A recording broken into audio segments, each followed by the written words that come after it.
ಬೆಂಗಳೂರು ನಗರ ವ್ಯಾಪ್ತಿಯಲ್ಲಿ aggregator licence ಅನ್ನ ಪಡೆಯದೆ ಕಾನೂನು ಬಾಹಿರವಾಗಿ ಖಾಸಗಿ ದ್ವಿಚಕ್ರ ವಾಹನಗಳನ್ನ ಬೈಕ್ ಟ್ಯಾಕ್ಸಿಗಳಾಗಿ ಬಳಸ್ತಾ ಇದ್ದ ಚಾಲಕರ ವಿರುದ್ಧ ಸಾರಿಗೆ ಇಲಾಖೆಯ ಸಮರ ಸಾರಿದ್ದಾರೆ.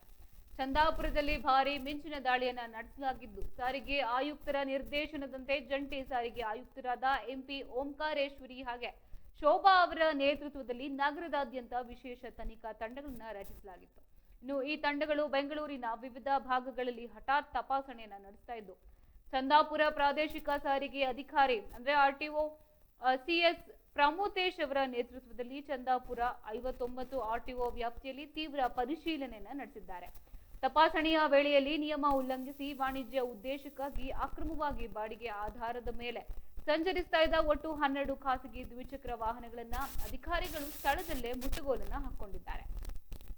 ಇನ್ನು ಮೋಟಾರ್ ವಾಹನ ಕಾಯ್ದೆಯಡಿ ಸೂಕ್ತ ಅಗ್ರಿಗೇಟರ್ ಲೈಸೆನ್ಸ್ ಇಲ್ಲದೆ ಖಾಸಗಿ ವಾಹನಗಳನ್ನ ಬೈಕ್ ಟ್ಯಾಕ್ಸಿಯಾಗಿ ಬಳಸ್ತಾ ಇರುವುದು ಶಿಕ್ಷಾರ್ಹ ಅಪರಾಧವಾಗಿದೆ.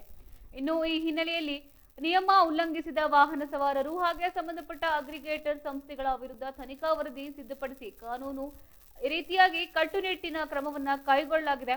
ಇನ್ನು ಮುಂದಿನ ದಿನಗಳಲ್ಲಿಯೂ ಕೂಡ ಇಂತಹ ಅಕ್ರಮ ಬೈಕ್ ಟ್ಯಾಕ್ಸಿಗಳ ವಿರುದ್ಧ ನಗರದಾದ್ಯಂತ ಕಾರ್ಯಾಚರಣೆ ಹಾಗೆ ದಾಳಿಗಳು ಹೀಗಾಗಿ ಮುಂದುವರಿಯಲಿದೆ ಎಂದು ಸಾರಿಗೆ ಇಲಾಖೆಯ ಹಿರಿಯ ಅಧಿಕಾರಿಗಳು ಪ್ರಕಟಣೆಯಲ್ಲಿ ಸ್ಪಷ್ಟವಾಗಿ ಎಚ್ಚರಿಕೆಯನ್ನು ನೀಡಿದ್ದಾರೆ.